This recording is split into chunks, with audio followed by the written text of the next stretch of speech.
शक्तिवृक्षायुधांश्चैव पट्टिशासनिधारिणः क्षेपणीपाशहस्तांश्च ददर्श स महाकपिः स्रग्विणस्त्वनुलिप्तांश्च वराभरणभूषितान् नानावेशसमायुक्तान् यथा स्वैरगतान् बहून् तीक्ष्णशूलधरांश्चैव वज्रिणश्च महाबलान् शतसहस्रमव्यग्रमारक्षम् मध्यमम् कपिः रक्षोऽधिपतिनिर्दिष्टम् ददर्शान्तः पुराग्रतः स तदा तद्गृहम् दृष्ट्वा महाहाटकतोरणम् राक्षसेन्द्रस्य विख्यातम् अद्रिमूर्ध्नि प्रतिष्ठितम् पुण्डरीकावतंसाभिः परिखाभिः समावृतम् प्राकारावृतमत्यन्तम् ददर्श स महाकपिः त्रिविष्टपनिभम् दिव्यम् दिव्यनादविनादितम् वाजिहेषितसङ्घुष्टम् नादितम् भूषणैस्तथा रथैर्यानैर्विमानैश्च तथा हयगजैः शुभैः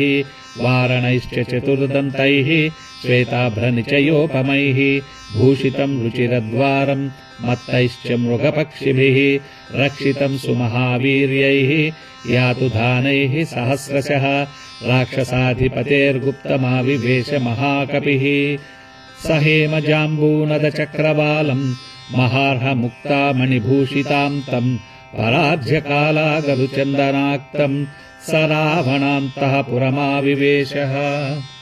లంకాపురి మధ్యలో రావణుని అంతఃపుర ద్వారం వద్ద రంగురంగుల వేషాల్లో పుష్పమాలలు ధరించిన రాక్షస సముదాయం కోలాహలంగా ఉంది. అక్కడ లక్షలాది మంది సుశిక్షితులైన సైనికులు సర్వసన్నద్ధమై పహారా కాస్తున్నారు. పర్వత శిఖరంపై వెలుగులీనుతున్న ఆ మహాభవనాన్ని హనుమంతుడు ఆశ్చర్యంగా చూశాడు. స్వర్గంలా ప్రకాశిస్తున్న ఆ గృహం చుట్టూ పద్మాలతో నిండిన అగర్తలు, బంగారు ప్రాకారాలు ఉన్నాయి. లోపల అశ్వాల సకిలింపులు, ఆభరణాల మధుర ధ్వనులు వినిపిస్తున్నాయి. మేఘాల్లాంటి తెల్లని మహాగజాలు, రథాలు, విమానాలతో ఆ ప్రాంగణం కలకలలాడుతోంది. అగరు, చందన జలంతో తడుపబడిన ఆ సుగంధభరిత రావణాంతఃపురంలోకి వాయుపుత్రుడు రహస్యంగా ప్రవేశిస్తున్నాడు. ఇది శ్రీ వాల్మీకి రామాయణం సుందరకాండలోని 4వ సర్గ సమాప్తం.